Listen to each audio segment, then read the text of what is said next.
Assalamualaikum warahmatullahi wabarakatuh. Selamat datang dan selamat berjumpa kembali di kelas Sosiologi dan Geografi Daerah. Kesempatan kali ini kita akan membahas tentang manusia dan budaya.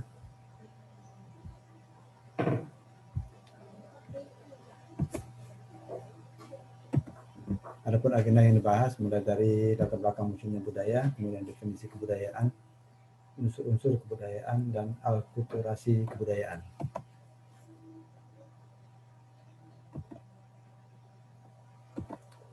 Latar belakang munculnya budaya, masyarakat adalah orang yang hidup bersama dan menghasilkan kebudayaan. Tidak ada masyarakat yang tidak memiliki kebudayaan. Tidak ada kebudayaan tanpa adanya masyarakat.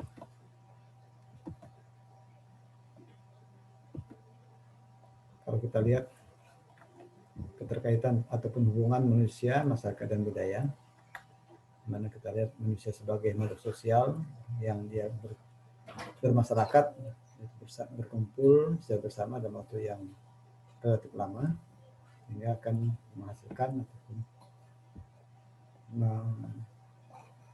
mewujudkan adanya budaya dari suatu masyarakat. Definisi kebudayaan sudah kita berikan dari Taylor, pakar antropologi, mengatakan bahwa kebudayaan adalah kompleks yang mencakup pengetahuan, kepercayaan, kesenian, moral, hukum, adat, dan kemampuan serta kebiasaan yang didapatkan oleh manusia sebagai anggota masyarakat.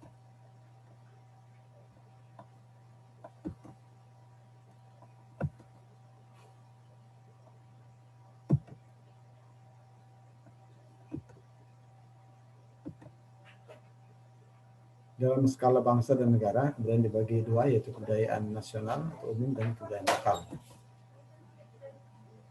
Kebudayaan nasional adalah diakui dan dimiliki oleh seluruh masyarakat yang ada dalam suatu bangsa. Sedangkan budaya lokal ini adalah budaya yang dimiliki oleh masing-masing masyarakat atau daerah.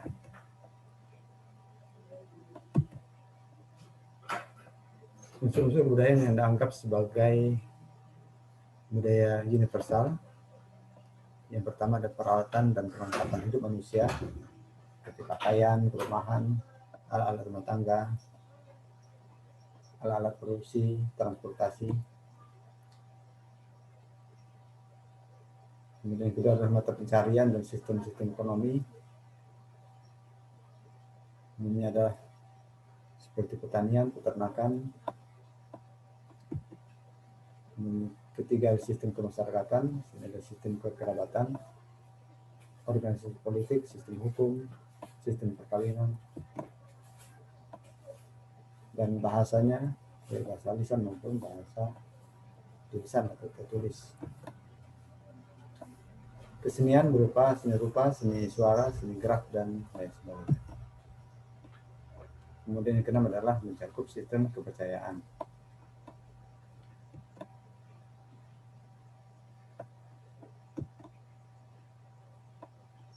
Fungsi kebudayaan bagi masyarakat, yang pertama adalah untuk melindungi diri terhadap alam.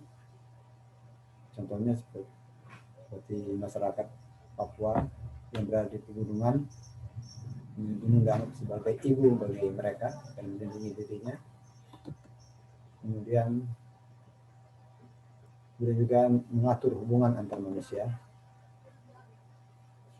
juga sebagai wadah pada segenap perasaan manusia.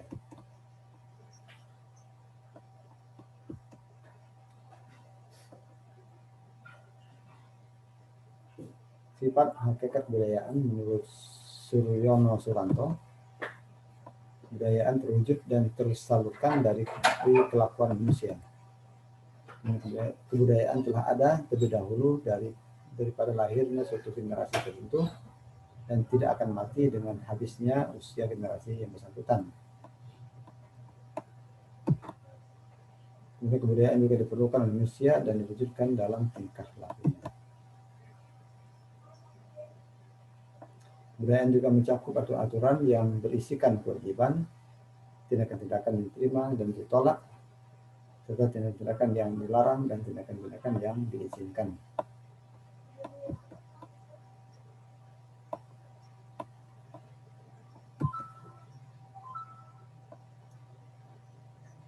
Selanjutnya kepribadian, perilakuan, dan kebudayaan.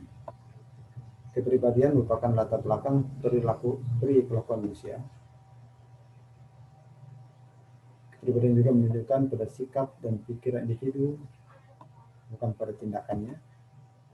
Contoh, jika seorang ada misalkan perselisihan antara dua orang, apakah keinginannya itu untuk menyelesaikan perselisihan atau keinginannya itu untuk mengacaukan atau untuk mempertajam perselisihan tersebut. Jadi kepribadian adalah wujud konkret daripada perilakuan. Apabila kepribadian dan keperilakuan dilakukan secara terus-menerus dan menjadi kebiasaan dan diakui oleh secara umum, maka akan menjadi kebudayaan masyarakat.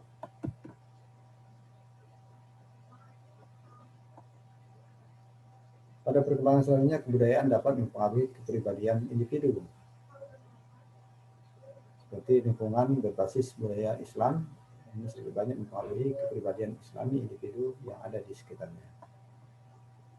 Contoh seperti budaya pesantren.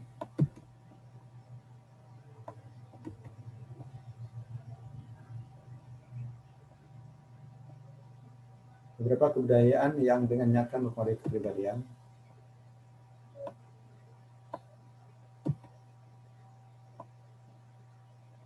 Yang pertama adalah kebudayaan khusus atau dasar kedaerahan.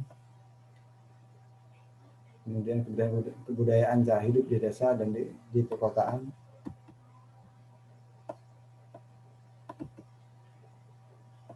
Kemudian kebudayaan khusus atas kelas sosial, kebudayaan khusus atas dasar agama, maupun kebudayaan khusus atas dasar keahlian.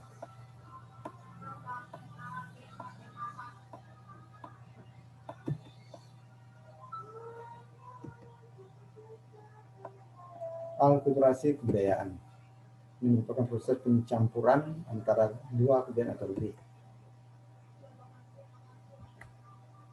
seperti budaya perekonomian di Indonesia yang mengalami percampuran dengan budaya perekonomian Barat atau ekonomi kerakyatan yang bercampur dengan ekonomi liberal.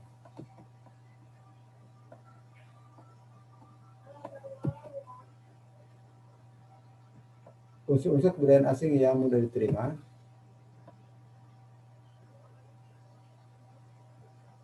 yaitu unsur-unsur kebudayaan kebendaan, misalnya peralatan yang sangat bermanfaat bagi masyarakat seperti mesin penggilingan, mesin pembajakan atau traktor di masyarakat tani.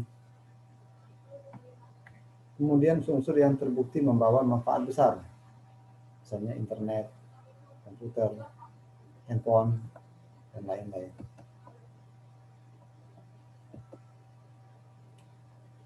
Sedangkan unsur-unsur kebudayaan asing yang sudah diterima oleh masyarakat itu unsur-unsur yang menyangkut kepercayaan seperti ideologi, falsafah hidup, dan lain-lain.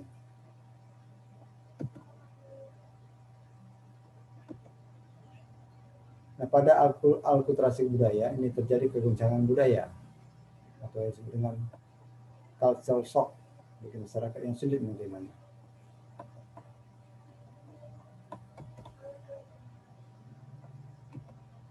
Tadi hal-hal berkaitan dengan masyarakat dan budaya atau kebudayaan. Terima kasih.